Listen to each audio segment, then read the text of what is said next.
And then the other thing, I don't know if you noticed on the reminder notice, we talked about this at the last EFA meeting as well.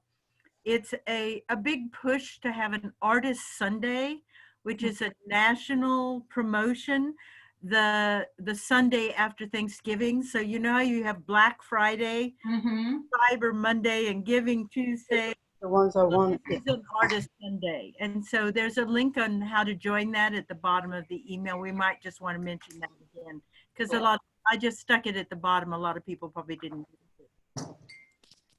Well, hello there. Notice it. Hello. Hi.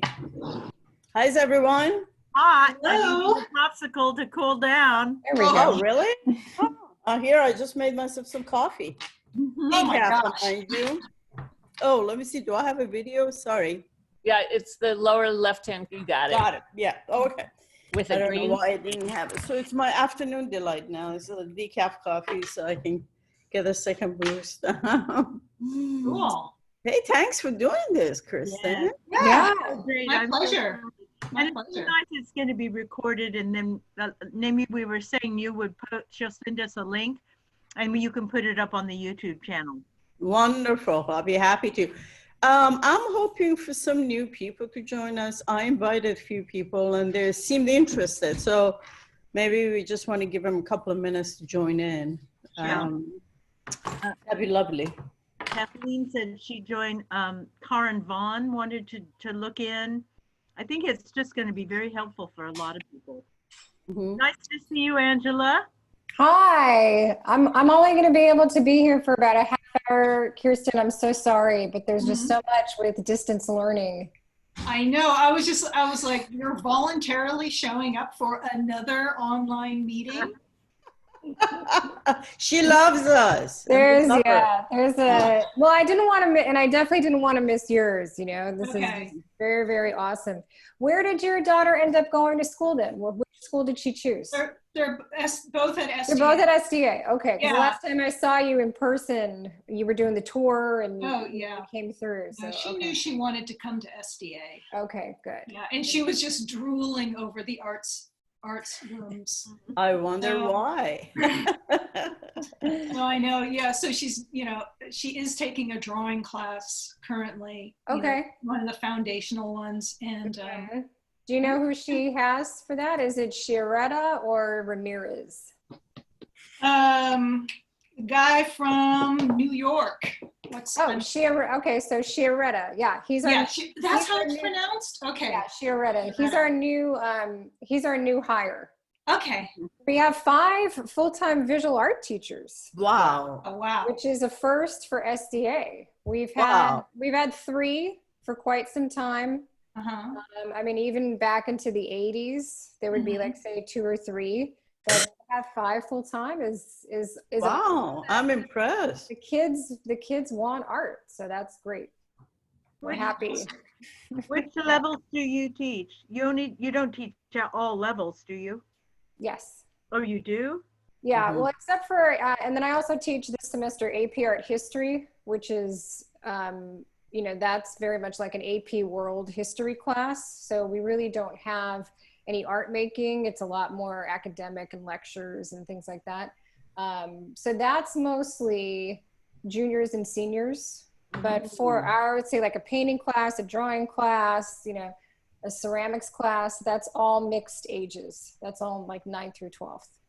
It's too bad I can't sneak myself in. Can I put a mask on and just pretend like I'm young and a high school student? Just because you're short doesn't give you that advantage. Yeah, I know, but the other stuff will give it away. I'm afraid, yeah. Ellen and Angela, and maybe even Kirsten, all of you, actually, I had a conversation. There's a magazine locally called Epic, and they focus on stories that are heartwarming and, helps the community to feel good, and they want to tell stories. So I had conversations with them, and I encouraged them to contact all of you because they want to write stories about different I got things. lots of them. as related to art and what's going on. So just in case you hear from someone, I kind of directed them that way. So, Right. Thank you. yeah, and this morning, Jonathan and I, we videotaped our flower making session for the Day of the Dead, Dia de los Muertos. Mm. And she was so happy to be able to provide what she always does in person every year via video. She said, I was so sad because I thought everything is canceled. And then when I got your call, I was so happy. So she came, and I'm a happy recipient of a bunch of pepper flowers now in my garden. Mm. So it didn't take very long, but the good news is they're going to package up 500 flowers in separate bags so we can give it away on the Day of the Dead. I mean, before that, for their kids or the families to come pick it up. So that took care of whatever we were having a dilemma to do, you know. So we just add more stuff to it so the kids and families can pick it up and participate as they watch the video, just like today, right? Kirsten? I have my stuff. Hopefully I'm able to do some cutting and pasting. I have to go and get my phone. You said we needed our phones too, right? Yeah, because, well, yeah. Mm-hmm. What's the phone for? Well, the first part is actually because there were so many questions at the last meeting about how you use your phone to do a video of your process. Oh, okay. And it was actually quite a discussion. And so I thought that I might as well, show how I do it. So if you have your phone or whatever device that you use, I can kind of show you how to set up to either do a demo, like to be able to photograph or video your demo, or video you making artwork so that you can post it on social media or share it with other people, because that's the big thing is like now we're doing everything online. Right. And so it's just like really becoming way more important, instead of trying to explain to somebody how you make something is maybe create a short video on how to do that. Or you might end up teaching classes online. Right. As like back in spring, I had no intention of ever teaching anything online. That was not even remotely a possibility. I was, scheduled to teach maybe some in-person workshops, and now I'm teaching online. So do you need a tripod? No, Okay, no, good. I'm going to kind of jump in and show you what I use is, I have this swing arm here. Oh, okay. And it has a mount that you can put your phone on it. You can also buy these ones that you can fit an iPad on that are even bigger, although that seems sort of unwieldy.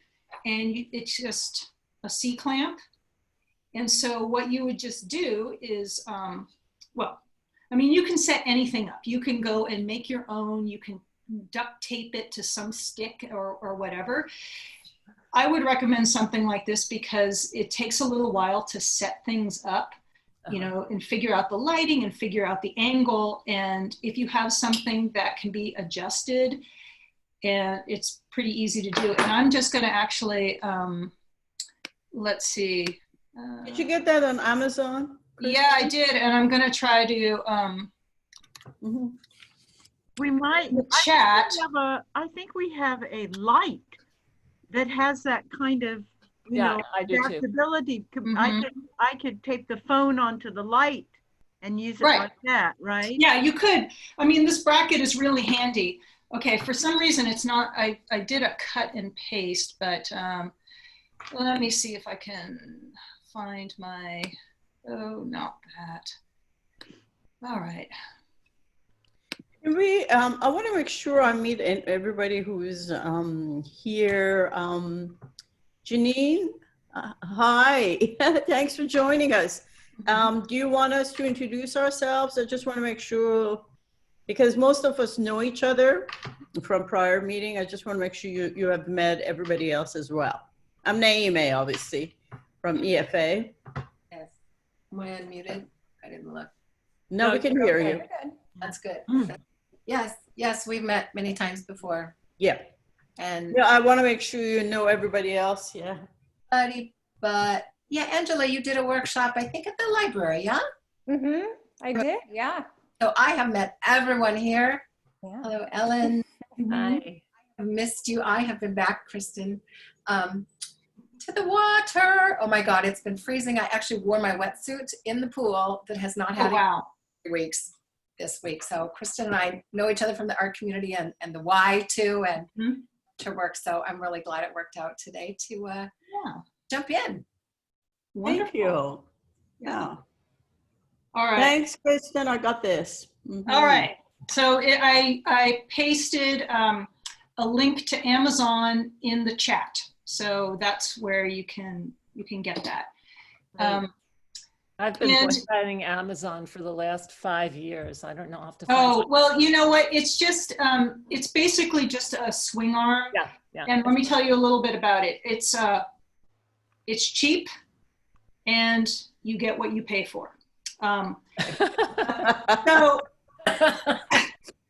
the thing is when I was doing the research, I read the reviews and that they said, it's cheap and it's not that well made.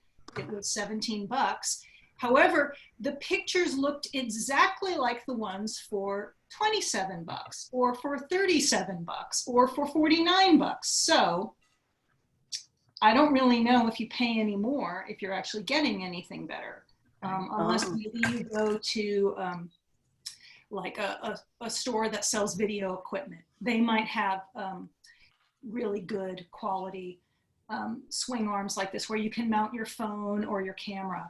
But if you're just buying online, just be aware that they're probably all made in the same place, And the reason I said that it's kind of cheap is that I had to immediately put a bracket. Like if you just get a washer, because this is the clamp that keeps this, this sort of adjusts the stand and you can adjust the angle. It was not tightening, but all I had to do was just get a metal washer and put it in there. So just be aware it's not a big investment, but you may have to do some work yourself to make sure that it works. So I'm just going to clamp this. This is where the swing arm goes into. I'm just going to clamp it to the edge of my workbench. And, that's pretty straightforward. And let's see, let me adjust it down so you can kind of see. So I just clamped it right to the edge of my workbench. And it's pretty easy. Just put this in. And then here is the bracket that this attaches to. And so basically it's gonna go and fit here, and then you slide it backwards a little bit. And once again, you get what you pay for. It's not great, but it works. So, I mean, this was, like I said, a $17 investment, but well worth it. And so this adjusts. You can pop it open, and so it should fit just about every kind of phone. I think we had some of those in our cars. We were using those for a while in our cars. Yeah, it's probably like the same thing that you attach. So what you do is you can just put your phone here, and it's in position now above my work area. And I'm going to pop this off. So if you're using your phone, I don't know if you've taken video with your phone before. So what you do is you just go and you open up the camera, and either you can set it up to take photos or to video like this. Mm-hmm. And there's all sorts of fun stuff, slow-mo, time-lapse. Time-lapse is probably what you're going to be using, because obviously to make a piece of art, it takes a good amount of time. And if you're posting it on social media and you want people to get a feeling for the work progressing, do it on time lapse. And at least for the iPhone, it's got 1 time and then 2 time. And, you know, for most things, I would do like 2 time. And then another trick is, if you got a setup, get a stool. And the reason you get a stool is because when you put the phone up here and have it on the video, the camera or the video, oops, now it's stuck in there. Seriously? Okay. Right, now I'm gonna like end up breaking this. Okay. All right, when you wanna actually get up and see what it's doing up here and focus and make sure that it's actually centered the way that you want it centered. You may have to move it up or down. And this is why the swing arm is really nice, is because you can move it around. And so if you have several pieces that are different sizes, you can swing, put it up or down, which if you end up creating, you know, something out of, you know, pipes or pieces of wood, you're probably not going to be able to have that adjustability. So something like this is just, it's nice and easy. Then what I like to do is actually plug in my phone to make sure that it charges. And oh, I should probably plug in the charger too. That might be good. Minor detail. Oh, good idea. Well, I have learned the hard way. Yeah. I was teaching a class, it was towards the end of the class, I wanted to show them something on the camera, and all of a sudden I'm like, why is it not working? And then it was like, it was about to turn off, and I had just forgotten to plug it in. So just a handy thing, especially if you're teaching a class or you're doing a big video session, like you're spending like hours on a piece of work and doing that, just, you know, plug it in, because you know how these things, they run down super fast. Question for you, Kirsten. Do you, wouldn't it be better to go horizontally rather than vertically? Because sometimes people record vertically, Yeah, and when you go on YouTube, it doesn't look good. I have it set up like this just because when I did the Zoom meetings, I actually sign in my device as another member of the meeting, and I'm going to do that later on when I do the demo. But yeah, you're absolutely right, and that's where you know, this adjustability comes in handy, where I can just turn this Right. like that. Right. Okay. You know, and then of course Instagram is always square, you know, and you know, stuff like that. But yeah, it totally depends on the piece that you're working on, what you want in there. Like, and obviously this is on a table, but you can have this set up so that it's pointing at a canvas, and that, you know, it's actually in a vertical position. Like your canvas is in a vertical position, and you just have to figure out like where you're coming in. And that's why it's kind of nice to have something that's easily adjustable, because you can take a short video, see what that looks like. Right. And then make some adjustments, take another little short bit. Like, you can do this by yourself. You don't need to have somebody acting as the camera person. So having it be able to be adjustable is probably a good idea. And then what else was going to, oh, another thing too is you also need to know, is to make sure that once you start really getting into working on your piece, like let's say you're doing a drawing or something like that, make sure that your face or your head or some other body part is not getting in the way.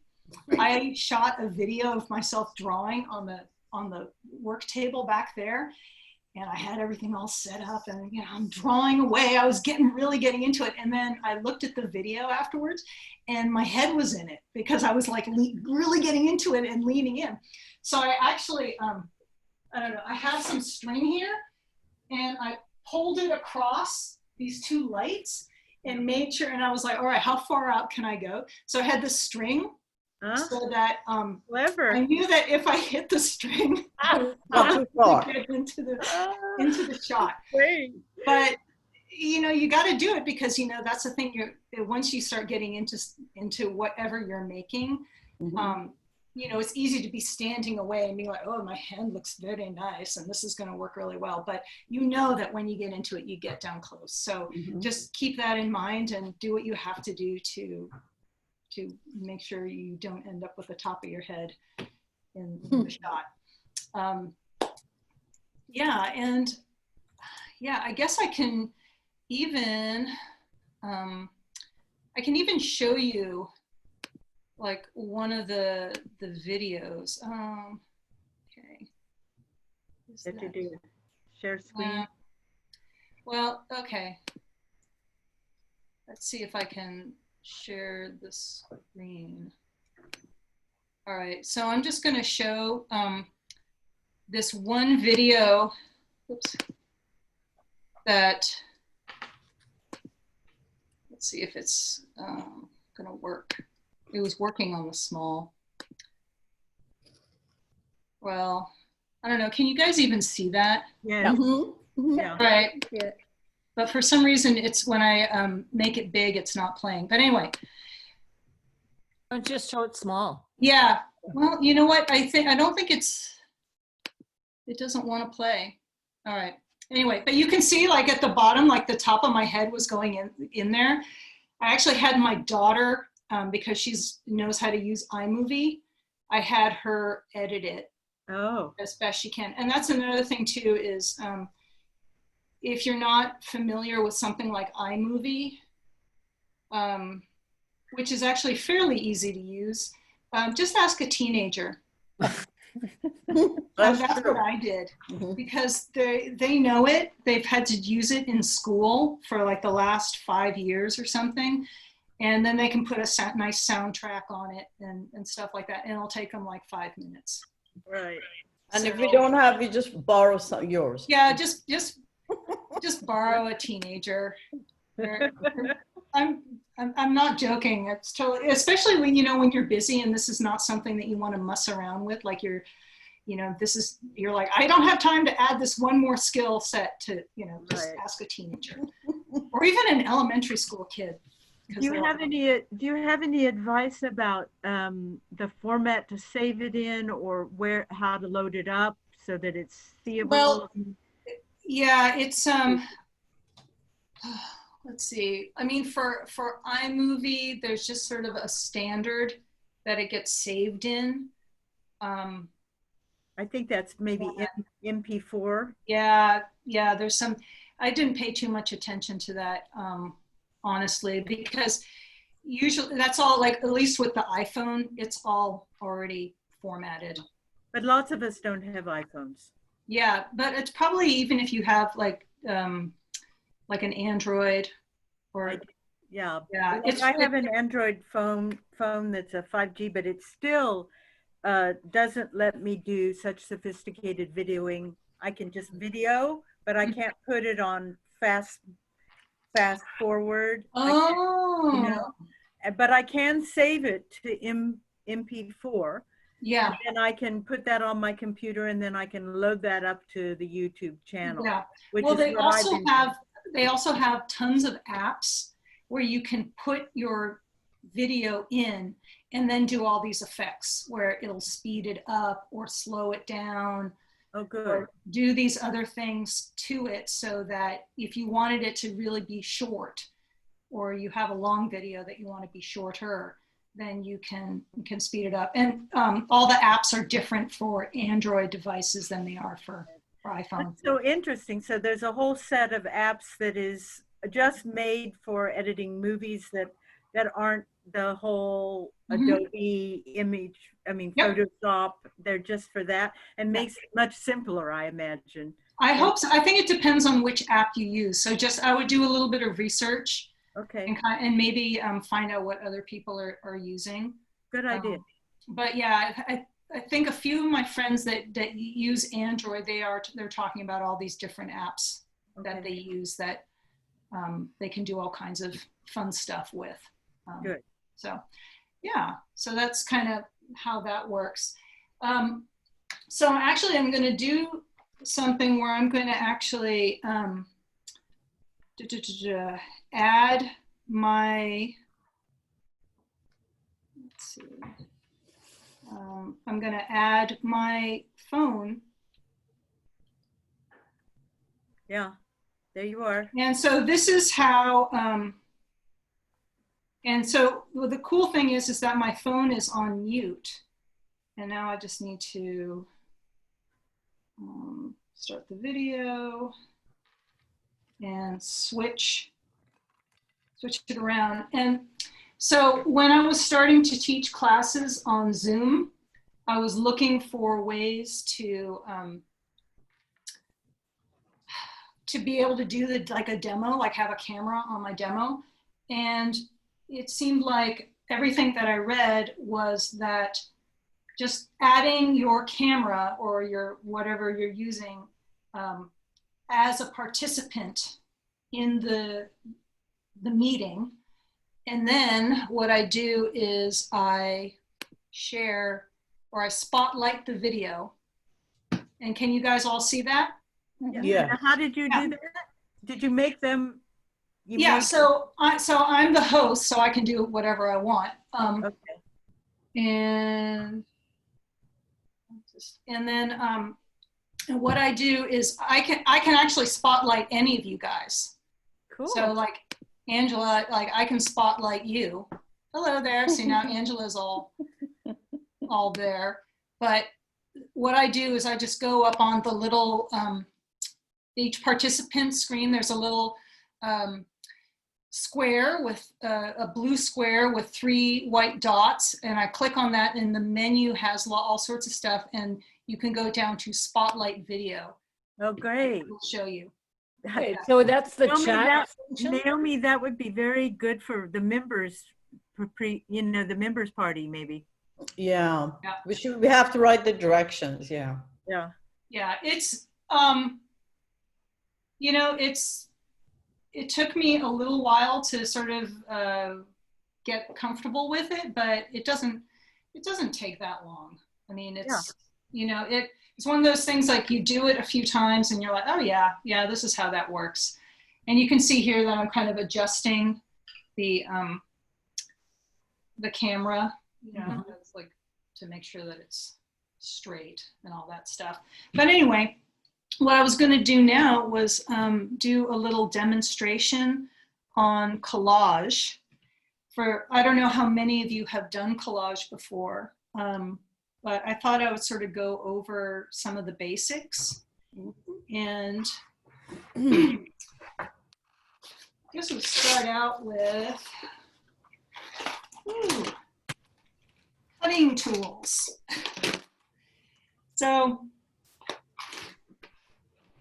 you can have scissors of any shape or type.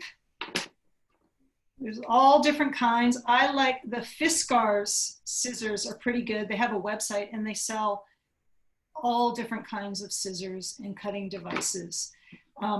So you can go online and check them out. So there's scissors, and then you can also use a craft knife. Let's see if I can get down here.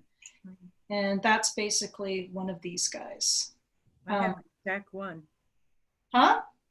I have exactly that one. Oh yeah. I mean, this one's been great. So X-Acto makes them. I think also Fiskars does too. The great thing about the craft knife is you can really get into and do like detail stuff. So it's possible, like if you're cutting things out, you can use scissors to cut out the big stuff. And then when you need to go in and do detail work, you can use the craft knife. Mm-hmm. Sometimes these are hard on people's hands. So there are some alternatives. And there's this one with this handle here that you actually put your finger through. Nice. Oh, And wow. then you can hold it like that. Yeah. And I forget what the name is, but if you go to the Fiskars website, it'll show you, it has all of these things here. But so this is really good, for if you want to save your grip, like if you have arthritis in your fingers, this is a really good one to do. Does that have a changeable blade? Yes, it does. Great, You okay, can unscrew this and okay. switch out the blade. Have you ever used the one that swivels? I'm just showing you this one right now. So this one is the same type, but it actually has a blade that can swivel. You can also tighten it up if you want to, but it's got this teeny weeny little blade. It's tiny, but you can see here, I can rotate this. And if you keep it slightly loose, you can actually, I'm going to bring this down a little bit so you can see a little closer. But you can see here, you can make a cut like that and just very easily, oops, I don't know if you can see that, but you can just kind of do these little curves and things like that. You know, so that's another alternative there. I tend to just stick with the X-Acto, and actually, oh, where'd it go? Oh, yeah. So this is one that I got. It's called Ergo Kiwi. This also saves the grip because it's a lot fatter, and so you don't grip it really super tight, and it allows for a lot of mobility. So this is a really nice one to have. Having sharp tools is really important. So you can use like these hobby blades here. You can get a big old pack of 100 for not a whole lot of money and just switch out the blades pretty often.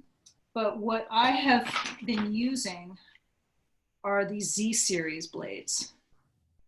And these are really durable. They're zirconium nitride coated blades. Wow. Thing is that they're like at least like $5 a blade. Wow. The thing is, they last for months. These ones, especially if you're using a self-healing mat, the tips of the blades will break off, even if you're being really careful. And then you end up with a little piece of metal in your self-healing mat and a broken blade. These ones don't break. So if you're doing a lot of paper cutting of any kind, whether it's with collage or other projects, I would really recommend getting these. And I think they're not too many places that you can get them. I got these at Dick Blick, and I don't know where to get them online, other than, you know, Dick Blick if you order online. So Kirsten, yeah, can you cut canvas with them as well? yeah, you should be able to cut canvas. I would just make sure your blade is nice and sharp. Okay, yeah. And Yeah. it's better to have a thicker blade, you know, to cut canvas instead of that delicate little one. Yeah, I mean, you can get the, what is it? These are the number 11 blades. And then I think you can get the number 2s, I think, are a little bit burlier. I'm not exactly sure, but if you go and do a little research online, they have all these different craft blades and different thicknesses of blades for, like, for instance, if you're cutting mat board, you want to have something that's a little thicker, but you don't want to just be using a box cutter because that's just a little unwieldy. So they do have blades that are a little bit more sturdy for that. So Thanks. yeah. So what I was in the process of doing was actually, I had prepared a collage that I was going to put together. And I was in the process of cutting. What I do sometimes is I actually glue an image, like a magazine image, onto some thicker paper, like Bristol board or Bristol paper, just because it gives it some dimensionality. And also, if I'm gluing a bunch of layers one on top of the other, you don't see like the paper that's underneath it, if that makes sense. Like the creases from other papers don't show. So this is what I was in the process of doing. So I'm just going to show you briefly how to cut, because there is a little bit of a technique to it. So for instance, when you're using your knife, you don't want to have it like straight up and down. If you do that, you're going to definitely break the blade. So you want to actually, you know, have it sort of at about, I would say like a 45-degree angle or so. And that also allows for more of the surface of the blade to come into contact with the paper and cut it. And you can see here that I'm not trying to curve the blade around these corners, that I'm actually cutting into the corners and then along here like that. And then only when there's sort of enough space will I actually curve the blade, because you just want to make sure that you don't end up torquing the blade and then having it break. But you know, this one is one of the Z series, so I'm actually being pretty rough with it. Had I done that with the regular blade, it would have broken off. Absolutely, for sure. So you can see this one is all cut out. But you can use scissors. And sometimes that's a really good idea for, especially if you have more organic shapes and you just, you know, you don't really want to be cutting, like, you know, I can sort of cut around this and then maybe go back in with it with a X-Acto like that, or maybe just kind of cut like the long straight areas. The only problem is that you get to a corner like this and then you have to come at it from the other angle with the scissors. So, whoops, sorry. So this is where having maybe both tools handy is a really good idea. Did you call that one a kiwi something? That one you're using? Yeah, this one is Ergo Kiwi, and I can type that into Ergo kiwi. Yeah. Such good information, Kirsten. Thank you so much. Yeah. I mean, I've been doing this for years and I'm learning new things. So thank you. Well, good. Good. I'm glad to hear that. All right. So now I'm going to pop this up. Sorry. I hope I didn't make anybody seasick there. Question for you, Kirsten. Sure. While you're doing it, do you just cut a bunch of images and pictures thinking that you may use them, or do you focus on something that you have, visualize it, and then you cut? I start by cutting out tons of things like ahead of time. Right. It's actually very relaxing. So back before everything was closed, I would go to the Friends of the Library, their free cart, and I would get all sorts of free magazines and all those old books. And then I would basically mine them for imagery, you know, and that's like a nice thing to do on an evening is just cut up a book and cut out all the imagery that I think is somewhat interesting. I don't really know what I'm going to use it for, but I just cut it up. And then, you know, like, and I have these trays that I keep things in sort of like by category. For instance, is birds. Oh, lovely. And then greenery. I still haven't used this one. I've had it for like about a year and a half. And then like black and white architecture, you know, just sort of old black and white photos. And then architecture in color, you know, stuff like that. Yeah, so I just have these cafeteria trays that I keep all these images in, and I will come up with an idea, like maybe I'll see one image and I'm like, oh, I have an idea for that one. I think I could do something with it. That would be pretty interesting. And I will, take that image and, and put something together. Like, because I was going to show you, I actually made prints of some of the stuff that that you saw me kind of gluing together. And, oops. Let's see if I can find the, okay. So what I've done here is what I was mucking around with was my iPad. So I've made a collage ahead of time, and then I took a photo of it. And this is where having either your phone or an iPad or something like that. So if you're working on a composition and you're like, that looks pretty cool, but I'm not really sure. Like this was, another iteration where I was just like, oh, never mind, that's not going to work. And so I came up with something. I thought it looked pretty good, and I took a photo of it so that if I wanted to go back and play with it a little bit more, I could do that, and I could be assured that I wasn't going to lose it. So, oops, I forgot to cut out this a little bit more. Anyway. But this one is just one that I printed up to sort of to show you how I put together an image really quickly. So I like to actually layer things. Yeah.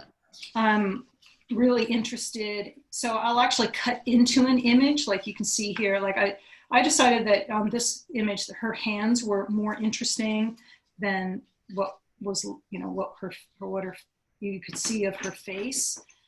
And so I started just kind of playing with this, and interleaving things. And this is where, my concern about paper being too thin, because for instance, if this is like very thin magazine paper and I glue, and one of them is like from a nice thick glossy magazine, and one of them is from a very thin magazine, and I glue this on top and I glue it down really flat, it's going to show like the crease. And I know it's just sort of a little picky detail, but it's something that has happened to me a number of times and I don't like it. So I decided that it was worth it to actually take the extra step of taking these images and then gluing them onto some backing just to get them a little bit more durable and more sturdy. And that also allows me to create a composition that pops off the page, so that it can actually float. All right. Well, I don't want the beak there, but you can kind of see it. It's almost like flower arranging, Yeah. But, so this is sort of something that I came up with like that. And you can see, it's just about taking imagery and creating a composition that's, interesting to me, at least. It can be surreal. It can be funny. It can be poignant. It can be abstract. I mean, obviously I'm taking these objects and cutting them up, but I could certainly take, a magazine photo and then cut into it and use negative space to show things like either kind of using geometric forms, or like, let's see, I've got some, like for instance, I could do this one. I cut out the windows, but that's another possibility there too, is cutting into an image and then using the negative space to frame it in an interesting way. And that can be done either along the lines of the image, or you can just totally, cut geometric shapes or a pattern. That's something that I've been doing with, cut a template, print out something from the internet of some pattern, print it onto vellum paper, and then lay it on top of, say, a magazine image, and then start cutting into it. And so unfortunately, I don't really have one to show you, or maybe I do. Here. Let's see. Oh, yeah.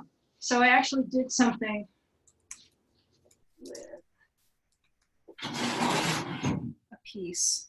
I don't know if you can see this, but I basically took a template, not this one exactly, but laid it on top of a magazine photo of ocean wave and cut into it, and then interleaved something else that I'd cut out under it, and then took some of the fragments and kind of let them float off the page.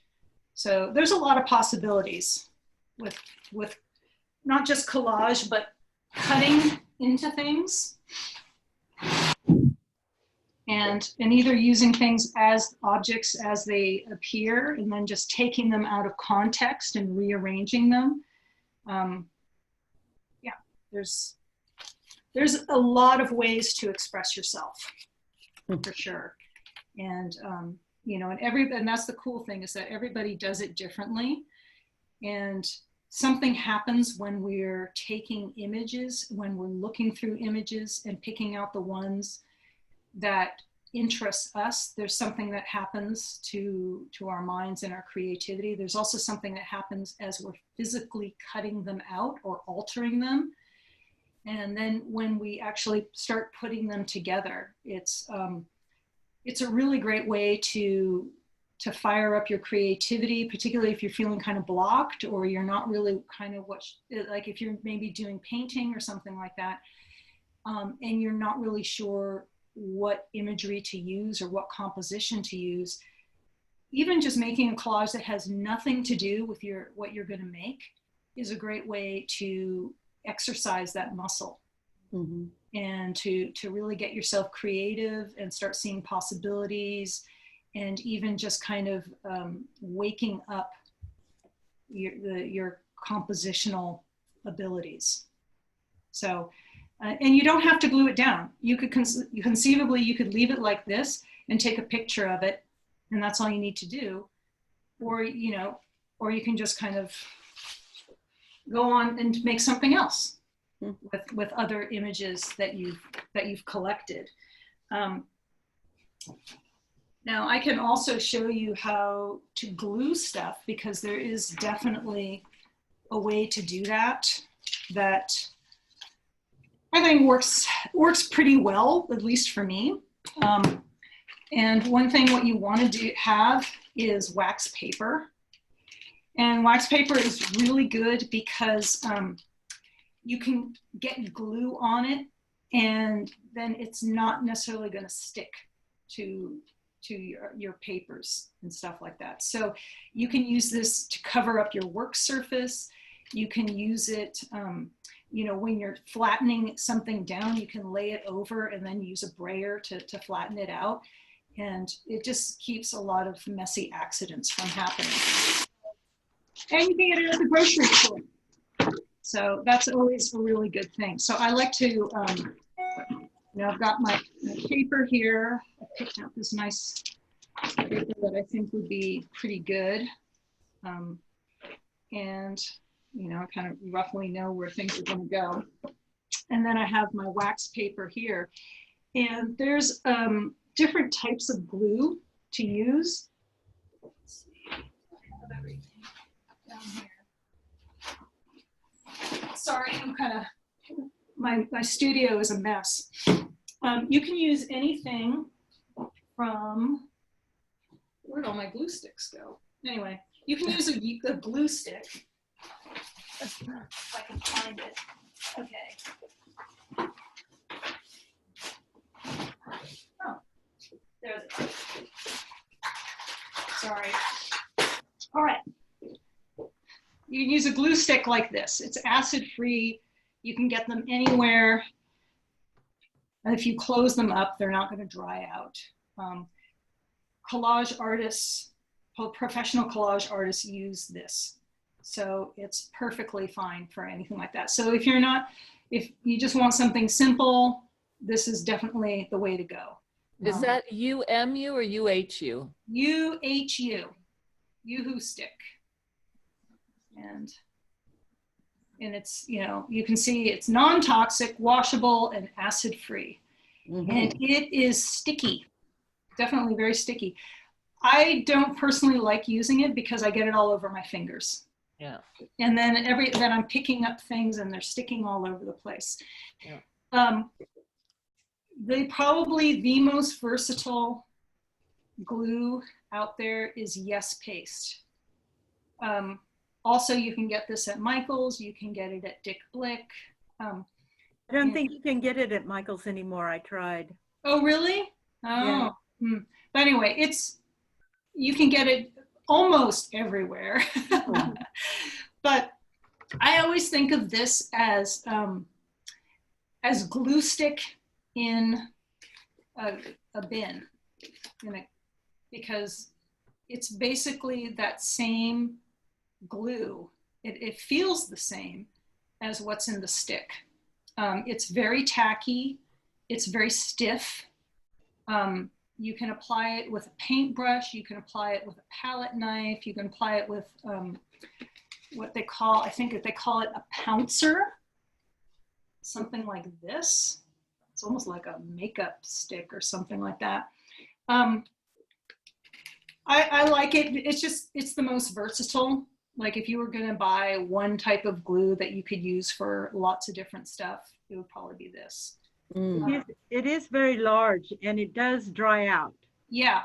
So probably like maybe get a piece of plastic and put it over it or something like that. And actually what I have found is when I'm using it, I actually have to add some water to it because it's so stiff.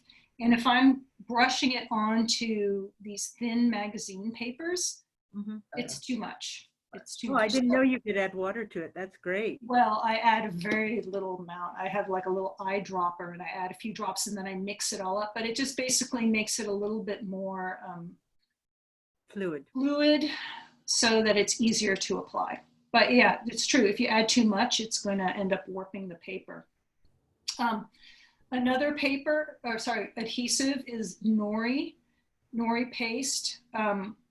This is really great for thin papers. So if you've got like rice paper or Japanese paper, this is great.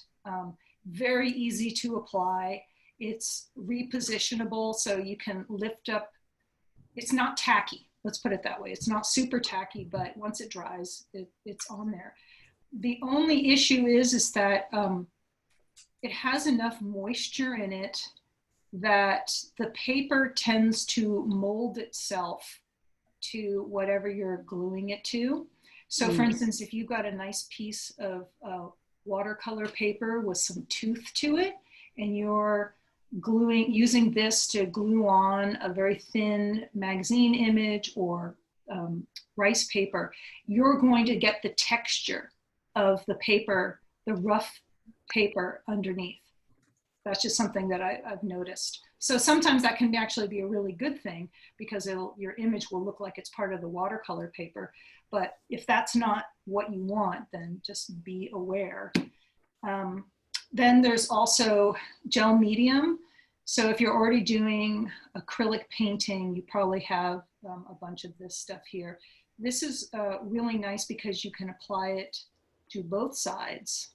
And if you do, you can basically seal your image. You can seal it so that you can paint over it without the paper buckling. You can seal it so that it's got some UV protection from the light. But, so this is also, if you've already got this in your paint box, this works fantastic. And this also has, you can get several different kinds, any kind of gel medium. It doesn't have to be heavy or matte. It can be, glossy, and it can also be the more liquid stuff, the pourable. if you want that. Then there's also the PVA glues. This is also really good. It's used for bookbinding and stuff like that. It's more of a liquid glue. It's like Elmer's glue, except fancy. The only issue is that once again, it's liquid. So if you're applying it to papers that are going to buckle and absorb that liquid, you know, that's an issue. It also dries really fast. So for instance, like I've got a AC vent over me right now. So if I was going to glue a large, like, you know, one of these larger pieces and I want to glue it all the way on, probably by the time I applied glue to about half of it, the other half would have already dried. So it gets absorbed really quickly. So this is really good, like if you're gluing kind of heavyweight papers together, or you kind of need to kind of get a little glop in underneath some place that's kind of hard to reach. This is really good. But if you're trying to cover a large area, I don't recommend using this. The Yes paste or the Nori paste are really good for covering large areas. If I add a comment on that. Sure. So when I was in the book arts program at SDSU, and we used the Linacone, what we would do is if you use a little roller. So if you a space like you're talking about, whether it's some of the other heavier glues too, the Yes glue that you might add some water to, if you just make a little well on your, whether you're using a palette paper, I like the disposable palette paper or the wax paper, you can just make a consistency that you want to use, right? Yeah. Or you can, in the Linaco, they have at the, like at the Home Depot, in the paint, get this little paint tray and a little roller. It's like, what is that, like 4 inches or something? Yeah. A tiny roller. So that way, once you have your shape, you can just roll it and then put it down and seal it nice and so it's another option. No, that's brilliant. That's really a really good idea. Yeah. Yeah, and layering and even putting, you know, making book cloth, putting book cloth to a substrate. You know, you can really do a lot with it, and using little paintbrushes too. Yeah. So I like the Yoo-hoo sticks too, though. So yeah, I mean it's very interesting because in any project you might be using like 2 or 3 different types of adhesives depending on the paper that you're using and and the substrate that you're using. And also sometimes it's just like you're doing a little spot area where maybe it didn't get glued down enough, and so you know it's just one of those things, like you probably want to have like at least a couple of different kinds of different glue, like if you're really getting into collage, you know, it's kind of nice to have the right tool for the job, as it were. Kristen, question for you.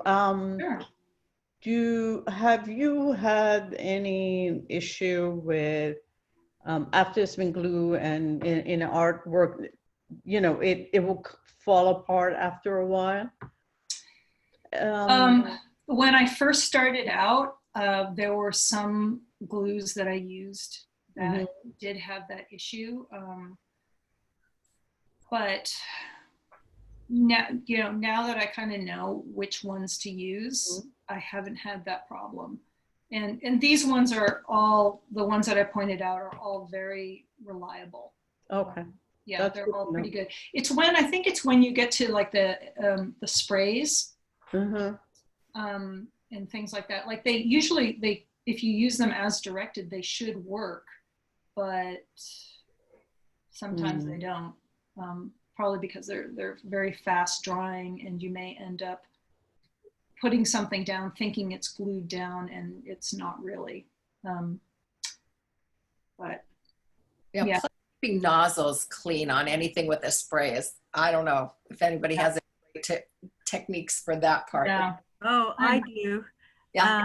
Whenever I use anything in a spray gun or a spray can, anything at all, I turn it upside down And spray it until it comes out with no liquid coming out, because then the air has cleared the nozzle, and then put it back upside down, right side up.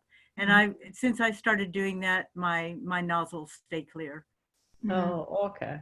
Yeah, I do it, but I think partly I might keep things around a little too long, you know, like they're on the shelf and those materials.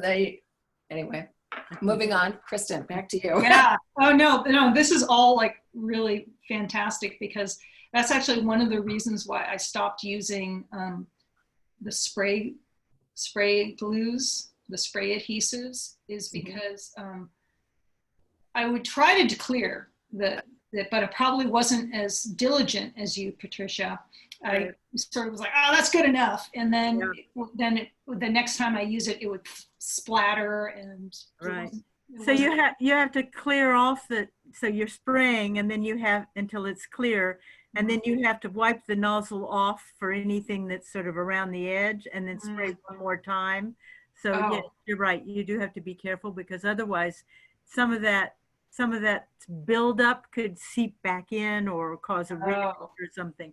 So wipe the nozzle and spray again, keeping it upside down the whole time. Yeah. All right. Well, that is good advice. Yeah. So for this project, what glue are you going to use? I think I'm going to use the Yes Paste. Mm-hmm. You know, the tried and true. Let's see. So, yeah, I've just found it's like the workhorse of glues. But I'm actually going to put down the images because these ones were the demo images, just so that you guys could to see how things were put down. But now I've got the ones that have backing on them. So I actually glued this to some Bristol board, and then cut it out a little bit earlier. So now I'm going to reassemble it, if I can. Let's find the image here so that I know what I'm doing. If I can. Oh, except I didn't cut out my bird all the way. Darn it. All right, well, what I'm going to do anyway is I'm going to just glue this one image down. So I'm just going to place this just to make sure that I got it where I want it to be. Let's see. So that goes like that. I'm just like making sure that this is going to go where I want it to. I don't end up gluing it in the wrong place. So I think that's going to be pretty good placement. And then what I like to do is I'm going to just take some light tape, you know, the light painter's tape, and I'm going to put it down here. Let's see. This up. Put it here like that, so that I kind of know where to place this, because I'm not going to have any, because this is the first piece that's going down, so I'm not going to have any reference. Maybe I'll actually do a little mark here and put this over here like that. So this tape is very delicate, so it's not going to get stuck to the paper. And then I'm going to take, let's see, my Yes Paste. Take my palette knife, and you can see like how sticky it is, and it's pretty heavy and tacky. So I put it down on my plate, and then I've got this dropper with some water. And I'm just going to add like a couple of drops and then mix it in. because once again, if it's too stiff,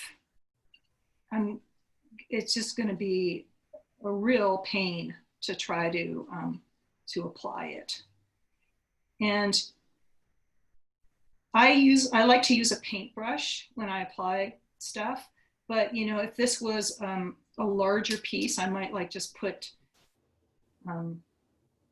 use a palette knife, or you know, a silicone spatula, something like that. And actually, I'm going to move this out of the way, but I need a paintbrush.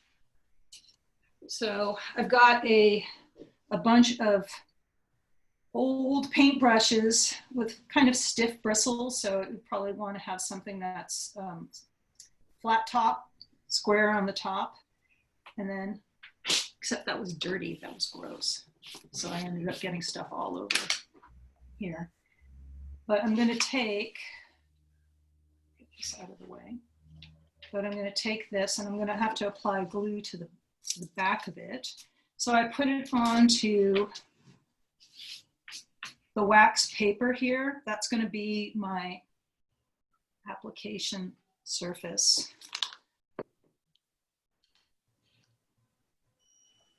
And I start out in the center. And I try to get coverage, 100% coverage, because if I don't, it's going to leave air bubbles. And that's going to cause problems.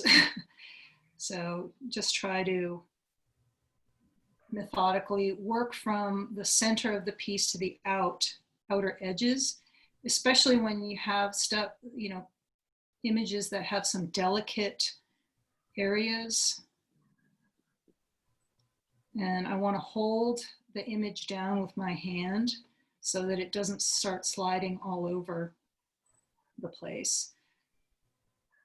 And once again, just making sure that the glue is applied fairly evenly so that there aren't like big glops, because those will, unless they get completely flattened out, you're going to be able to see them if they don't get smoothed out. So we'll just keep working from the center to the outer edges. And this is, you know, when I was talking about the adding water, this is where the reducing the tackiness or the stiffness of the glue comes in handy when, you know, kind of doing these little more delicate areas. All right, so that looks like it's totally covered. And you know, conveniently it's stuck. It's stuck to my fingers. Stuck in just the right way. Yeah, hopefully.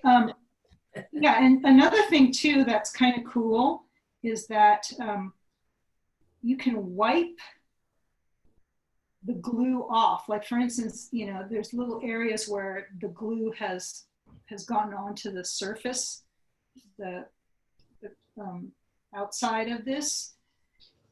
I can go in there with a damp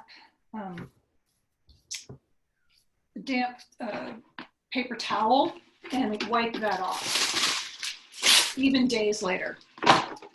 So that's another reason why the Yes paste is one of my favorites, because it's fairly forgiving. So now I put a piece of wax paper over it. I get out a brayer and I'm just going to smooth out any lumps or bumps or air bubbles.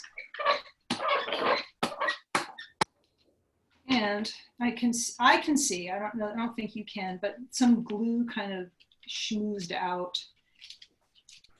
And oops, even though I said that it wasn't going to stick to the wax paper, it has a little bit.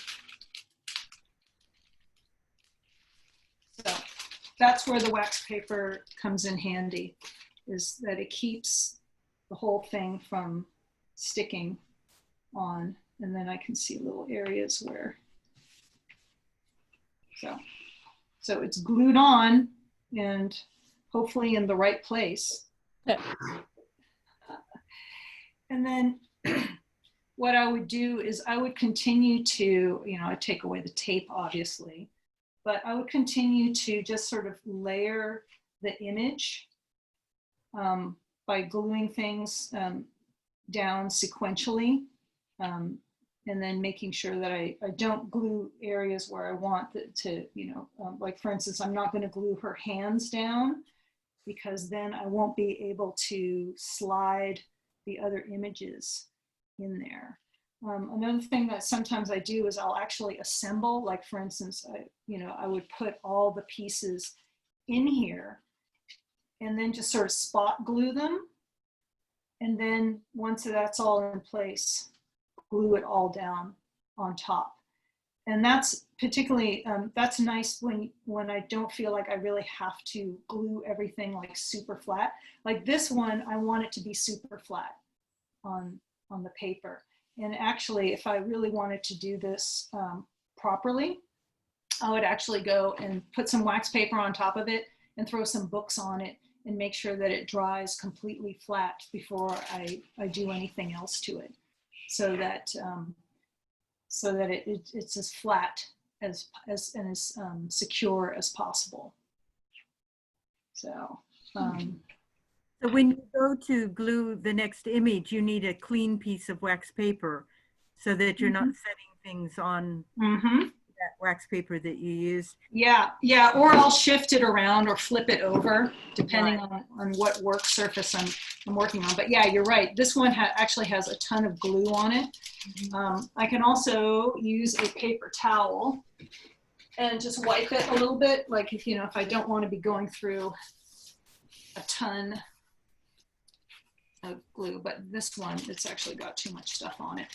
And so if I'm using other types of glue, like the PVA glue, I can actually wipe that off really easily. But the Yes paste is so sticky and tacky that, and it's going to stay sticky and tacky for days. So one of the things that I used to do when we used to get a lot of free magazines in the post, I would take the magazine and use one page in the magazine to glue on, and then just flip the page over and use the next one for the next image. And so I have magazines now that are like half of all the pages are glued together. Oh, really? But they used to get kind of, they sent those free magazines in the post for departures and, oh yeah, or even just old magazines that you've already used to cut up things, but you've got lots of pages in it. Oh yeah. Kirsten, may I make a suggestion? Sure. Instead of paper towels, you can get at Trader Joe's or probably other places these cloth towels that you can wash. Oh yeah. I've stopped using any paper other than just toilet paper. I mean, I'm only using recyclable. Yeah, that's a good suggestion too, because those, I think I know, they're like sponges almost. Yeah. Yeah, those are really good because you can have them be damp and they stay damp for a really long time. I think it was just that I grabbed a roll of paper towels about like a year and a half ago, and I'm still. Oh, good. Okay, if that's as much as. No, that's actually a really good suggestion. Is to use something other than paper towels, because you're absolutely right. They don't actually work that great compared to the cloth or what do they call them, microfiber or sponge, something like that you can actually use a bunch of different times and stuff like that. So always having one damp anytime using glue so that you can wipe your fingers in between. Absolutely, because that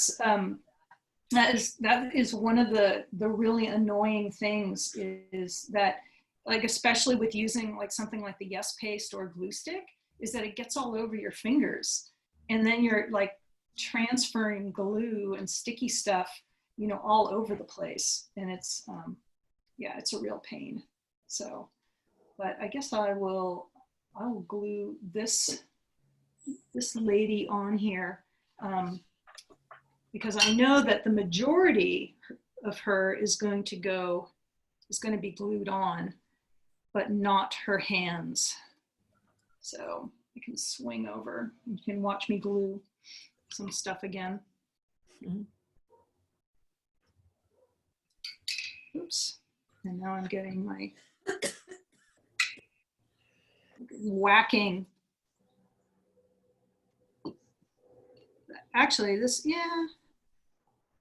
I mean, I also like using the Yes paste because it doesn't buckle the paper that I'm gluing onto, which is really nice. And also, like with something like this, I don't necessarily have to have it as good a coverage as on like this magazine image here, because all I really want is for this to stay on. I don't necessarily need it to be completely flush without any air bubbles, because that's the great thing about having the stiff paper on the back of it, is that, you know, that's not really a concern anymore. It's just as long as it's secure where I want it to be secure is really the main concern. So I'm just going to use my reference photo, my iPad, and just make sure that she's going in about the right place, roughly.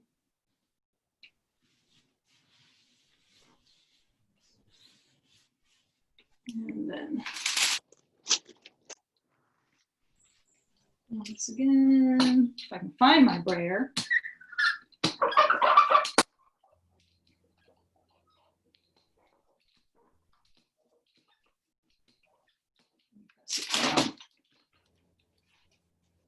So there it goes. You know, and I just need to make sure that Hands didn't get glued. yeah, that the things that I didn't want to get glued are still popped up. And actually, usually I don't glue it in this particular order. It's just that I don't have my big yellow bird cut out, and I don't really want to cut this one out while all of you are waiting. to be honest, you know, because that one is actually the next one that would go down, because usually I would probably glue all of them into the lady and then glue her down and have these guys sort of popping up. They wouldn't be glued totally down to the backing paper. Like you can see here that there's, I'm going to show you a little bit of space, a dimension like that. So when this gets glued down, there's actually going to be a little bit of a cast shadow on the paper. So I'm not going to be gluing that all the way down. And so it's actually going to pop off a little bit, and you can see a bit of the shadow, which is an effect that I really like. Would you color the cut edge? Huh? Would you color the cut edge? Not when it's on the white paper. It's not really noticeable. I think one time I did a composition that was on colored paper, and so yeah, then it needed that. But no, not really. I haven't really gotten that far into the weeds, and it's not that thick. Mm-hmm. You know, it's just sort of thicker paper, and it just sort of it makes it a little bit more sturdy. It's like cardstock. Mm-hmm. You know, so that's another thing that can be used too. As the paper that you glue your image onto, cardstock. Yeah, this one is actually, it's from a watercolor paper pad. Mm-hmm. No, but I meant the pictures that you're actually using as your collage. Mm-hmm. Are they on cardstock or something thinner? Sometimes I use cardstock. Sometimes I use Bristol paper from a Bristol pad, Mm-hmm. like this. Yeah. Yeah. So what is it? It's 100-pound weight. Uh-huh. Yeah, so that works pretty well. It can be a little, like, I think cardstock is what, like 90, 92? I don't usually? know. Yeah, just something like that within that range. Anything thicker, and then it gets really unwieldy, because all I really want to do is give these images some support. And it also allows me to glue them down by themselves and then give them time to dry and be completely flat and adhere to that backing. So they end up looking a little bit, to me, a little bit better, just because there's been a little bit more care involved in gluing them down. A little more. You know? And then I can kind of manhandle them, you know, when I'm putting them all together. So, yeah, I mean, I feel like I need to finish this one, but I don't know if I can. So did anyone else have any questions? I have a question, Kirsten. Yeah. Again, if you were to use some, you want to work around and do some drawing or perhaps add some colors, and I'm sure you're super careful, right, with the medium such as acrylic or anything else, or watercolor, right, because it's going to affect how, you know. Yeah. It may affect your piece, right? Yeah. So that's where, like, so if you wanted to put an image down and then like do some acrylic painting over it or into it, that's where the matte gel medium comes in handy, because that's going to seal it, seal your, you know, particularly if you're using very thin magazine images, you're going to be able to seal it and create a surface that you can paint over, and you're not going to have any buckling, hopefully, of the paper and have it be affected. So that's definitely for acrylic, and that, you know, applies to like acrylic pens and things like that. Watercolor, that's a lot of water. Yeah. I mean, Better to use washed, maybe. Yeah. And to be able to control the color and Yeah. be able to control the amount of water you put on it. I've seen people use alcohol inks or acrylic inks over it. But another thing too is you can also create compositions where you apply the, let's say if you want to use watercolor, you apply that beforehand, and then you add your collage afterwards. And then you don't have to worry about, you know, painting over it. Right. And, you know, and if you want to kind of, maybe you can add a little bit more after it. And there's actually a lot of collages where it's, a lot of collages where they, I'm gonna cancel that so you can actually see me, where they'll make a collage composition around like a watercolor. You know, they'll create some like a watercolor cloud or something like that, and it's this lovely contrast between these either vintage or magazine images, and then with the something that's kind of really liquidy or light, and you know, and that's just pretty interesting, and I've just been seeing a lot of artists use that.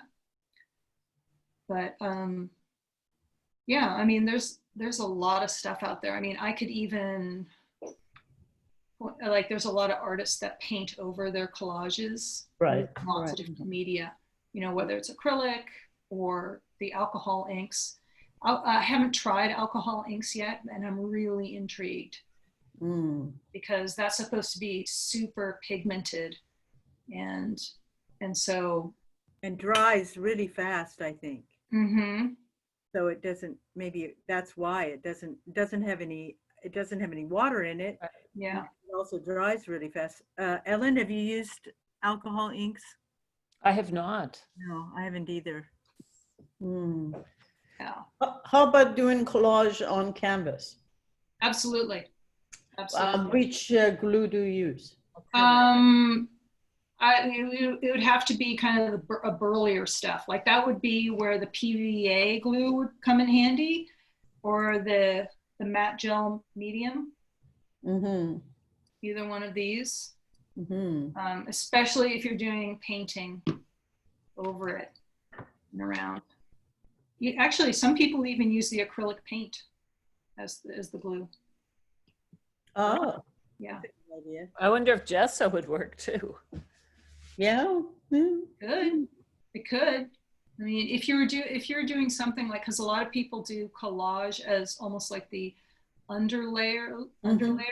Yes. And so it's meant that it is going to be almost completely covered. But that's like all the ones where I've seen where they either do it on canvas or on panel or something like that. They're all of them that I've seen do it using gel medium. On top of it, and then they do their acrylic. Yes. Yeah, so they'll use the gel medium and they like put it on the canvas, and then they put their collage image on there, and then they'll just squirt some more on there and then keep painting over it and apply like another image. Face to the, yeah. Yeah, so they're using the gel medium very, very liberally. Right. And really sealing those magazine images in. Mm-hmm. Yeah. I was going to do this today. Can you? You want me to spotlight you? I can spotlight you. So I was going to do this. This was a painting, and then I made a cutout. So I added. So when you open it, you get a sort of jiggly little butterfly. Oh, fun! It's cut out. If you can see, I've covered it on this side, but I just cut out and poked it through so I could paste something on it. And I thought I would collage this real photograph of a butterfly down in this section here. So when you were talking about making the watercolor image first and then putting collage on top of it. Yeah. Yeah. Yours is also a 3D effect. And it's 3D and glitter. I mean, you know what? You throw everything on it, right? Yeah. Yeah, why not? It's mixed media. Yeah. What the heck? Yeah. Yeah. I mean, that's the cool thing is like, you can do whatever you want. And hopefully these images aren't precious. You know, hopefully you haven't, bought a book on eBay or something like that like I have done, to mine it for images and then feel like, you spent too much money on it. Hopefully these are things that you can, feel free to experiment with and play with. And even if you want to cut up some of your old art pieces that maybe you want to try something different with, there's a lot of examples of that in collage as well. And that can also be very freeing sometimes. Yeah. Can you show us some of your finished collages, and maybe Ellen, because you've got so many, maybe you could show us a few of yours too, if you have them to hand. Yeah, I've got 130 cards that I've collaged. Oh, Oh, yeah. wow. Well, they're what I call surrealist collages, which are you familiar with soul collage? No. Yeah.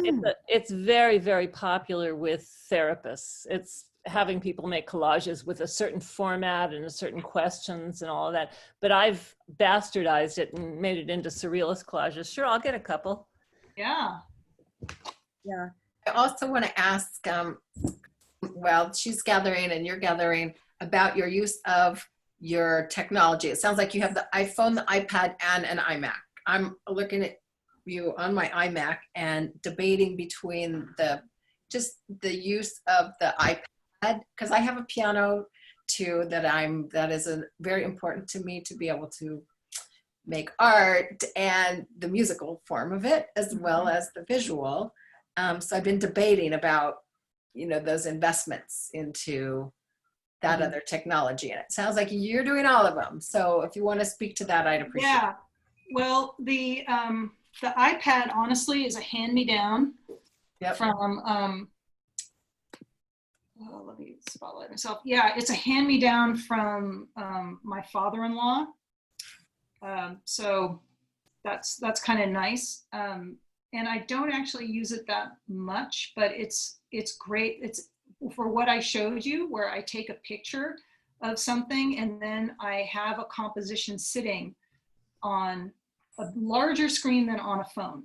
Right. And then I can actually put the collage back together. So that is why this is really handy. And the phone, the camera on the phone is, I mean, it's as good as just about any digital camera out there. You could always print it out and have a larger copy of it. I mean, I can take and I have done this, where I finish a piece, I literally put it on the floor in a decently lit room. I stand over it with my phone, take a photograph, put it in Photoshop, crop it, and then send it to an art show. So, you know, so that for, I think as an artist, having the ability to use this to take photos or videos is really fantastic. Another thing too is that, you know, I have just an iPad from a number of years ago, so it's not new by any means, but people have like the iPad Pros now, and you can do all kinds of drawing on it. Yeah. My daughter has commandeered my husband's iPad, and she just draws on it for hours and hours. And you can do all kinds of stuff. Like you can do charcoal, watercolor. Yeah. The other idea is you can actually take images, photograph them, and then size them. And then so that they're the size you want for your collage. You could make them in multiple sizes and cut out the printouts of those photographs. Oh, sure. You know, so it lends itself. We knew a couple in England, and they did all this with tracing paper for years and years and years. And then when all the technology came in, they were like, oh my God, we can do the whole composition, figure it all out online. Once it gets all figured out, then we start the painting. And it saved, you know, they could switch things around, and it was amazing. So yeah, you know, it's such a useful tool. Yeah. Very true. So you want Let's see your collages, Alan. Yeah. Okay, well, so notice, I don't know if you can see this. This is because I'm doing this with clients who are struggling with different things. So this was a woman who was struggling with whether the time was running out to have a baby. So, and they're all in little plastic sleeves. So that's what the shiny part is. They don't take it with them? No, these are what I'm making alongside them making their art. So I'm making art in response to their struggles. Got it. Okay. Wow. And this was actually on the cover of a National Art Therapy journal. And I took this image from La Jolla Playhouse Playbill.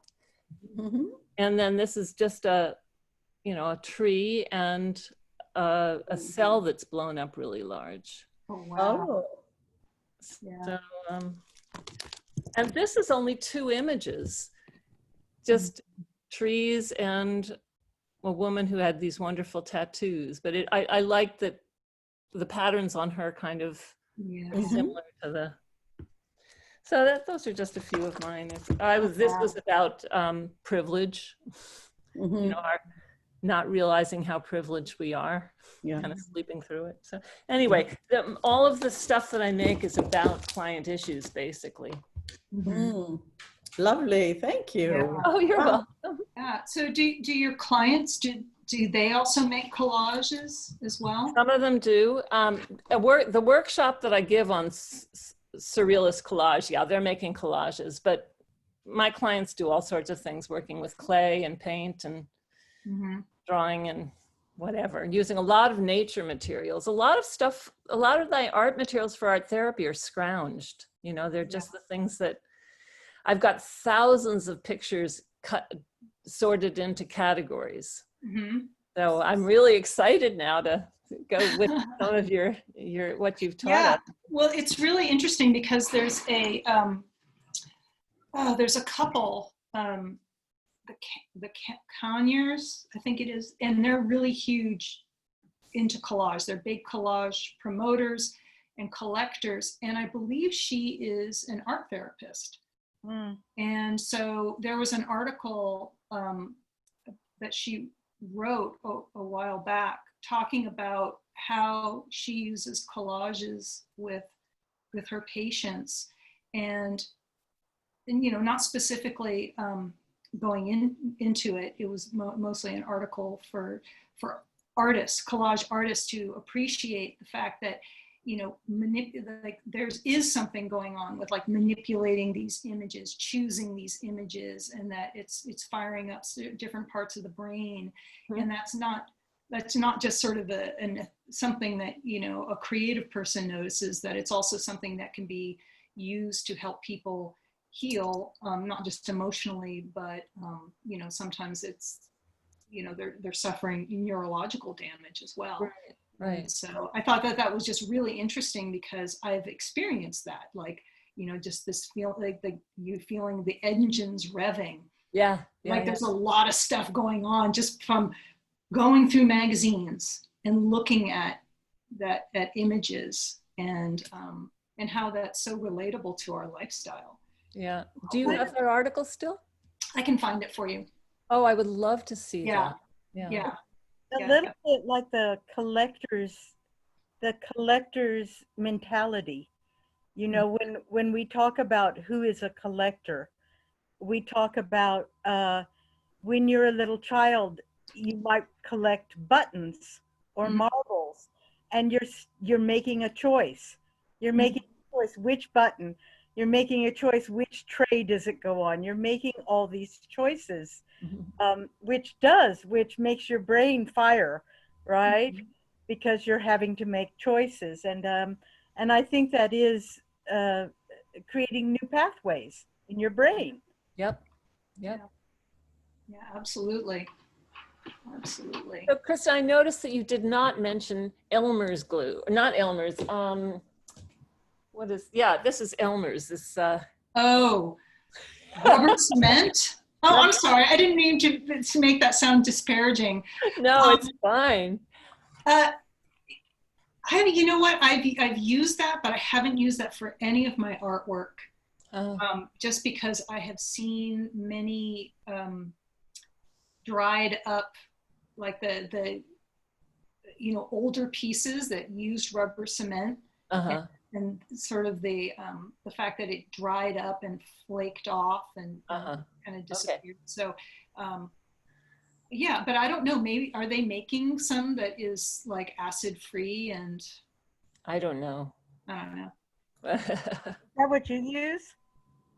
I use all sorts of things. I have the O-glue, I have I have element. That's what I just use for the quick collages I've been making for my grandkids. I was telling Kristen earlier, I'm making these altered books using photos that I shrink down of my grandkids interacting with other things. So they get books about themselves.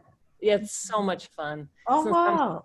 I'm so far from them. I'm 3,000 miles away and not getting to be with them. So I'm making them these books. Yeah. When we were taught in art school in the 1960s, we were taught to use rubber cement, and I think it was mainly in design classes, because in design classes I don't think they worried so much about how long the designs were going to last, because they were for commercial purposes, for reprinting. So maybe that's why they didn't think about it. But the idea, of course, is it dries both. You put the rubber cement on both surfaces and you let it dry completely, and then you sandwich it together after that.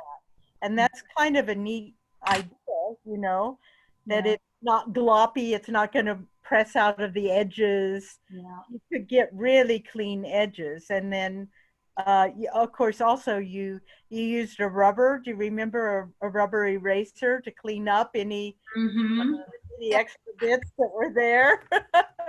That's a real throwback. I haven't used rubber cement in years. Oh, I still use it. Yeah. Wow. Well, I'm sure now it's really nice. Like, I mean, it's probably like, does it say stuff like photo safe and stuff like that? It says acid free. Woo! Okay. And That should be good. That should be that should do it. Yeah.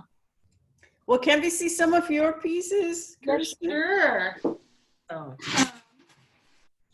Well, I think I should. So I'm going to just show you ones from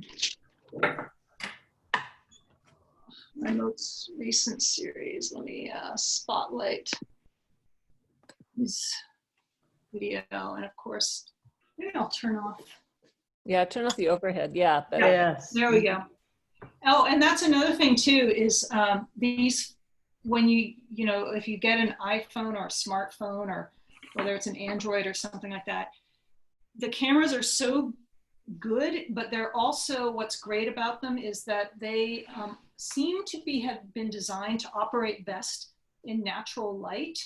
So you don't actually need to get a lot of fancy lighting. Like, I think they've just been designed for that purpose. And so, I mean, that's another, They it's adjust. a really kind of wonderful thing about having something like that at your disposal. Okay, so I think I showed you this before, and it's part of a series that I did, an ocean series. And I had all these surf magazines, and I took the page, some of the pages of wave shots, because, you know, they're just like totally into photographing waves.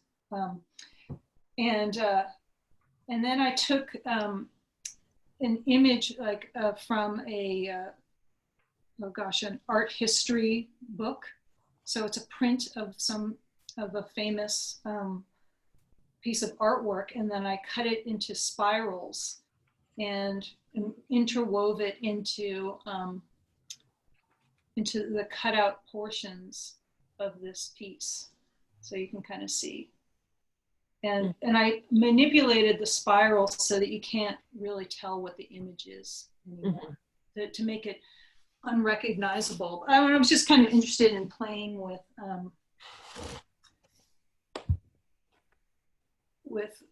color, like, you know, different, using contrasting images and contrasting colors, and obviously contrasting shapes. And yeah, so this was a series that I finished, I don't know, last week.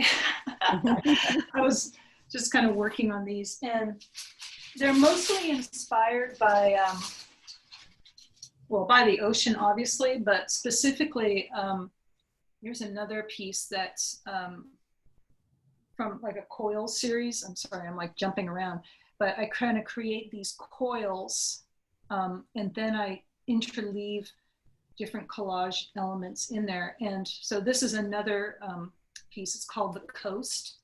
And this one is also based on the ocean. And what I was getting at was, like, I started ocean swimming because the Y was closed. All the pools were closed. And swimming was my form of exercise. And that wasn't happening. And so I kind of put all my concerns about waves and riptides and sharks aside, and literally took the plunge and started ocean swimming. And it's been extraordinary. I'm really, I don't know why I didn't do it sooner. I really, you know, considering where we live and the access that we have to, like, some places like La Jolla Cove, it's just, anyway. But this one is sort of based on the view from the water, of, you know, just thinking of the cliffs around La Jolla, where they've got these houses clustered one on top of the other. And it's just really fun to be swimming along and look up, and you can kind of see a car going along, or maybe a gardener working in one of the gardens. And it's just kind of like, I'm in the water and I'm swimming and you're doing normal stuff. So that's just kind of fun. But I'm just going to show like a couple more. This is a piece that I did a little while back. It's called Art Appreciation. And yeah, and this is also utilizing these coils. And I was just really interested in taking an image, like particularly like a landscape or a cityscape, and then manipulating it into this sort of organic shape. And I would do that by cutting it up into strips and then cutting each strip up into little bits and then gluing the bits in sequence along this coil. So it's just, I've reorganized the image. So it can be, if you want to actually read it, it's read in a totally different way. And, you know, and that's just sort of interesting. Sorry, go ahead. Is that floating above? It looks like the coiled images are actually above the paper. Is that one of the ones so that's thicker than the people who are looking up at it? Yeah, well, I'm gonna cool. show you up close so you can kind of see this is the effect. Like, you know, you can see her little hand. Very cool. And they're all kind of floating up on top and casting shadows. And so that's what I was getting at, is like with collage, you don't have to necessarily glue everything down totally flat to the paper. Very cool. If you want to leave things so that they have a little space and they're popping up, or there's a hole, you know, even a hole right through the paper to the other side, that's fine too. But yeah, you know, it's just, it's kind of fun because I will take, you know, this is actually a cityscape, a nighttime cityscape. And once again, I'm just really interested in contrasts. And, you know, and so the idea of these images of, well, naked ladies, you know, and it's sort of, they were meant to be in natural environments. And depicting nature, you know, or sort of a mythological nature, and then putting that, you know, on top of neon cityscape. That may not be visible to the viewer, but it gives me a little chuckle. Yeah. And let's see, I'm going to just show you one more. That's, if I can dig it under here. Oh, yeah. Are you having a show at Athenaeum coming up, or? Well, I did have, actually almost all my artwork is at the Athenaeum Print Center right now. We hung it up literally 4 days before the shutdown. Like everything got, you know, totally shut down. And because the print center has not been officially opened, I think they're having like maybe 1 or 2 classes in there, and maybe the people go and use it, like the techs, you know, the staff at there go and use it, but it's not being utilized. And so there's been no reason for my artwork to come down. So it's still up there. Did you videotape it? I've had, you know, if I'd been organized, I would have done a good walkthrough and done a video, but we just didn't know that that was going to happen, unfortunately. So, I mean, we probably should have realized that it was, but we didn't. Well, before they take it down, I would talk to them. Definitely. Yeah. You know, we just opened the San Diego Art Prize at the Red Salt building, and they're having people come in every day now. Oh. So yeah. so you can make an appointment. I don't think is that particular gallery locked, or is it open? Yeah, it's its own separate center, but you know, I know Sybil, who runs it. She actually helped me hang the show, but yeah, I can talk to her and go in there. And actually, she did a video for the San Diego Design Week. Yes. That just happened. And it was a little thing about the Athenaeum Print Center, and it showed her, you know, demonstrating some of the presses, but it was really fun because, you know, there's a couple of shots where you can see my artwork in the back. Oh, and so she good. sent me a link to the video, and she's like, hey, guess what? Your artwork's on display. So of course I shared that, but I'd also like to ask you, can you think about or tell us about a possible connection between the cutting that you did for all your woodcuts, which is, you know, very well known, and then transferring to cutting for collages? Is there a relationship there, do you think? oh yeah.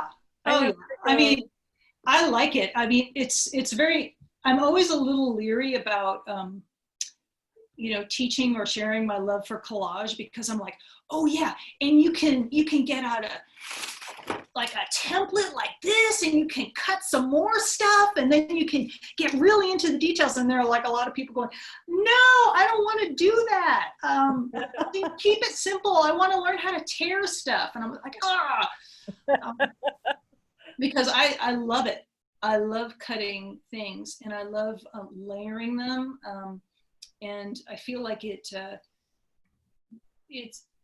an act of, you know, destruction that creates something completely new and strange and wonderful.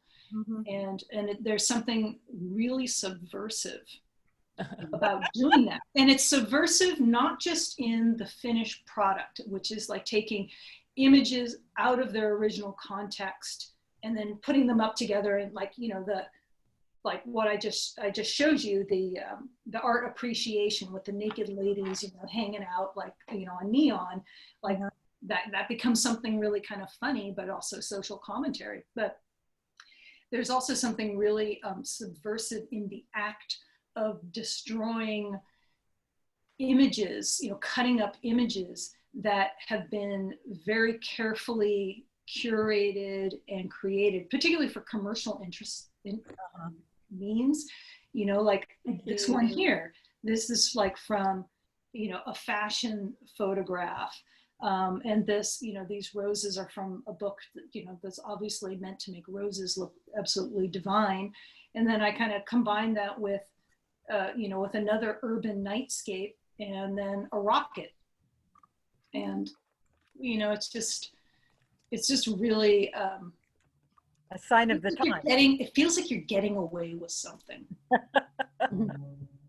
But yeah, there's definitely like the part of it is the cutting. There's something about subtraction, cutting into something that is very different from building something up, like in painting or sculpture. Which is very appealing to you personally. Oh yeah, definitely. And I would be really curious if there's some neurological difference. Hey, it's better than burning things, you know? Yeah, but I mean, I'm like, seriously, I'm sort of curious about like what, you know, kind of decisions the brain makes about removing things from sight or from an object versus adding on something to build up and make something look like something specific. Kirsten, do you remember David Adie's work where he cut all those collages out and then put them together with pins that sat proud of the surface? I don't know his work. Sorry, I'm just gonna knock this door. But I have seen that done. There's like a bunch of cancel the spotlight video. But I haven't seen that. I've seen other artists do it, and I think it's really, really cool.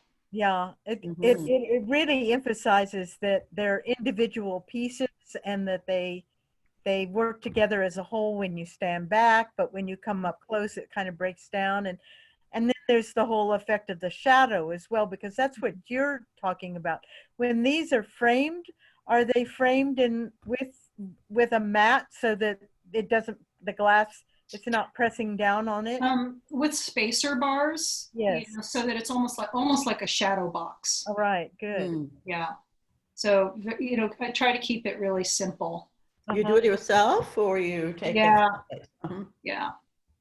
Yeah, otherwise I wouldn't be able to afford to frame it. Yeah, yeah. Well, it's been lovely. It's just so amazing. I love your work. Thank you so much. Thank you. Yeah. And it's so generous of you to share all this. So generous. Very generous. Thank you. It's my pleasure. It's my Yes. pleasure. And if you want to edit, do you edit the recordings or no? Or you just want it to be like this? I don't know. I mean, I'll hand it to you because you'll be the one who's posting it, and then you can edit it. I don't think we need to edit it. I think it's good just the way it is, Mamie. Okay. No, it's just sometimes all if the it's questions too long. and answers, Yeah. all Yeah. that sort of stuff.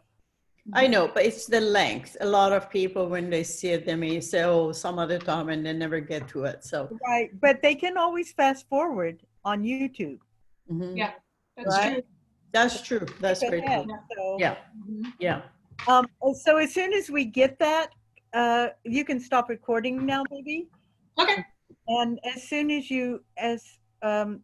we get that,